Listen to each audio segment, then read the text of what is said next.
Hello, cher ami. Toi qui te cherches peut-être, ou toi qui cherches le bien-aimé. Sois le bienvenu dans ce podcast du jour, dans Histoire et Spiritualité, où nous redécouvrons ensemble une spiritualité du passé, pour nous aider à mieux comprendre la spiritualité de notre humanité. Alors, ami, que ton écoute soit celle du ruisseau qui s'écoule paisiblement et qui fait chanter l'oiseau de feu présent dans ton âme et la mienne. Le podcast du jour, Mani, ou le manichéisme.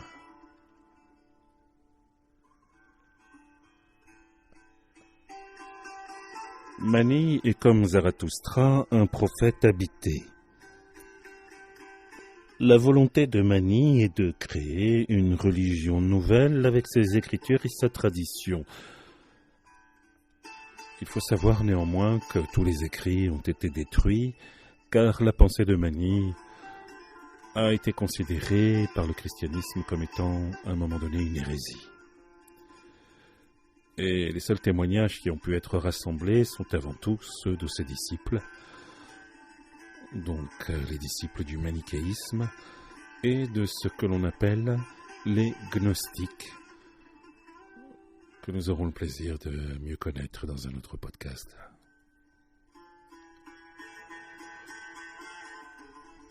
La philosophie de Mani propose de résoudre tous les mystères du cosmos et ceux de l'âme humaine.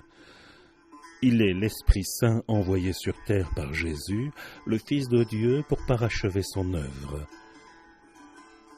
Car Mani ne renie pas ses origines chrétiennes, il construit même au contraire une morale basée sur la notion de péché originel, de rédemption et de salut. Mais l'on observe également dans les enseignements de Mani des traces d'éveil bouddhique. Il y a une pensée bouddhique dans la pensée de Mani, notamment à travers un appel renouvelé de la purification intérieure, du travail sur les traits du caractère. Il existe également dans les enseignements du manichéisme un aspect initiatique où se déploie un ravissement mystique qui arrache l'âme aux contingences matérielles du corps. C'est le corps qui est voué aux ténèbres, tandis que l'âme, mon ami, l'âme a sa destinée finale dans la rédemption de la lumière. Ainsi l'exprimait Mani.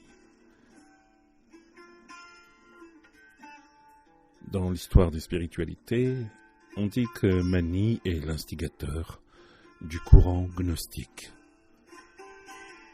Et même si nous verrons que par la suite qu'il y ait différentes formes de gnose, revenons à l'histoire de Mani. Le mot est passé dans le vocabulaire courant, et manichéen ou manichéenne, toute attitude tranchée, sans nuance. Entre le mal et le bien, il n'y a pas de demi-mesure. Entre le noir et le blanc, pas de demi-teinte. Cette notion vient de Manès ou Mani, philosophe perse du IIIe siècle, et résume d'une façon très schématique sa doctrine essentiellement religieuse. On dit que le jeune Mani est né vers l'an 220 après Jésus-Christ dans une famille convertie au christianisme. C'est donc intéressant de découvrir que l'idéologie judéo-chrétienne va nourrir l'éducation du jeune Mani, alors que pourtant la religion officielle est celle des Mazdéens, restés fidèles au Dieu unique de Zoroastre, Ahura Mazda, le Dieu de la lumière. Monothéistes, les Mazdéens affirment l'opposition entre Dieu qui est le bien suprême, et les démons qui incarnent le mal absolu. Dualisme déjà présent que Mani, lui, va systématiser et va encore davantage approfondir, ancrer.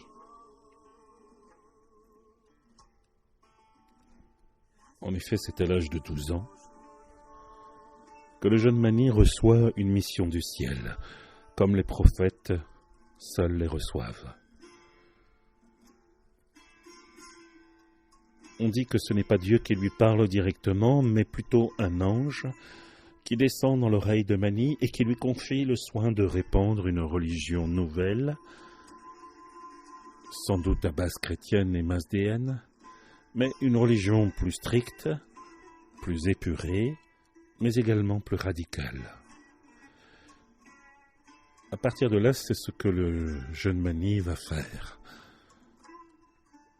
Il est avant tout reconnu d'abord comme un véritable prophète et il sera ensuite persécuté par le clergé en place,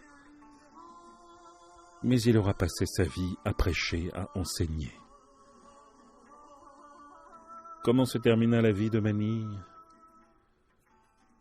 Il mourut en martyr.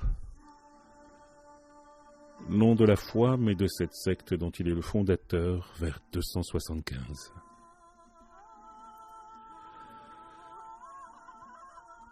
Plus qu'une secte dérivée des autres religions, le manichéisme est une interprétation du monde. Le principe est le suivant. L'univers est gouverné par deux forces opposées et contradictoires. Le bien qui est lumière et le mal qui est ténèbres. Et l'homme, lui, se trouve depuis toujours dans les ténèbres, du fait même de sa naissance charnelle, de ses passions, de sa souillure originelle qui l'empêche de redevenir une parcelle de lumière, c'est-à-dire une parcelle de Dieu. Ainsi, l'âme humaine, souffrante et prisonnière de son enveloppe charnelle, ne peut parvenir à la délivrance que par le renoncement à tout désir terrestre. Voyez-vous, mes amis, nous voyons là à la fois la notion chrétienne de péché, de démons intérieurs, et en même temps l'on retrouve les concepts bouddhiques de libération, de félicité éternelle accessible aux seuls élus. Car à cette époque-là, il n'y a que les élus qui peuvent accéder à ce rang-là. Un des exemples, si nous devions l'adapter à notre époque, eh bien, dans la cinématographie, nous parlerions de la guerre des étoiles. Cet antagonisme entre les forces du mal, Dark Vador, les forces obscures du ténèbre, et l'élan vers le bien qui mobilise l'énergie dans un mouvement très manichéen. Yoda. La vision de l'univers selon Mani, en réalité, a fait beaucoup d'adeptes imprégnés. Une grande partie de l'humanité, ses enseignements se sont étendus de l'Iran à l'Inde, puis de l'Inde à la Chine, puis de la Chine au Maghreb, puis à l'Espagne. Telle fut l'œuvre de Mani, auquel il consacra sa vie entière. Voici à présent quelques fragments des enseignements de Mani. Et vous verrez qu'en cela qu'ils sont toujours modernes et actuels. Mani, messager des dieux.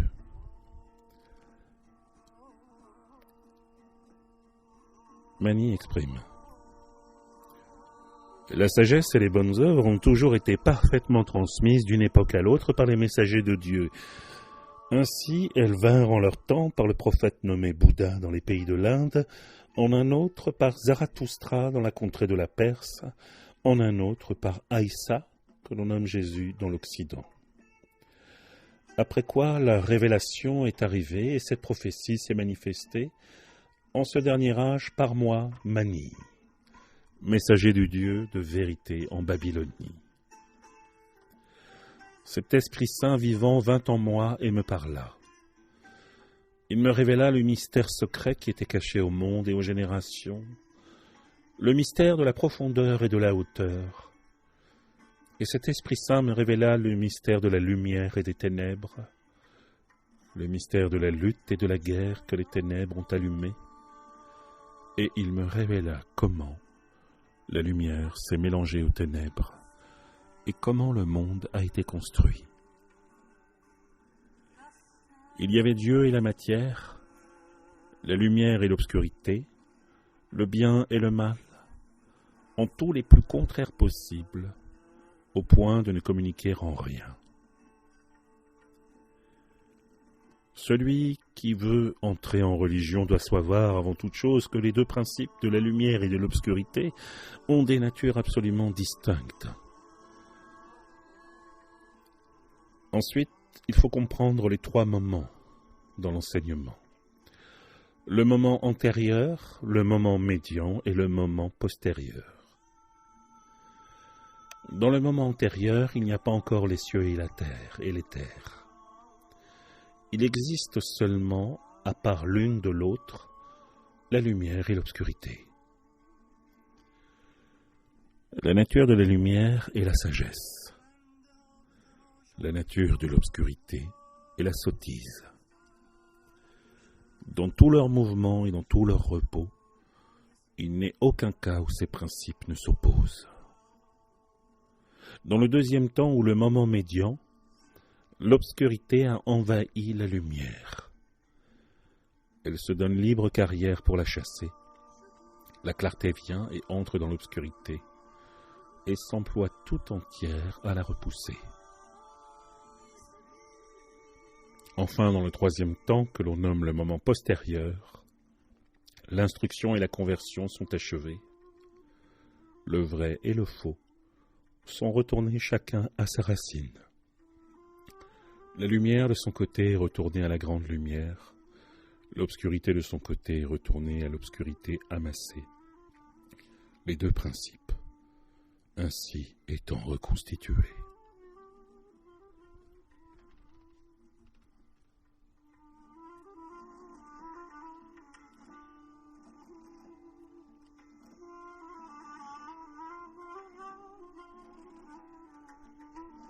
Quels sont les éléments qui m'ont marqué à travers la vie et les enseignements de Mani?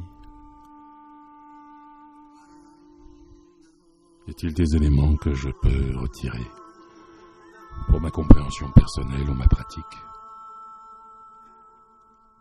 C'est tout le bien que je vous souhaite, mes amis. Et je vous souhaite la plus belle des journées ou la plus belle des soirées.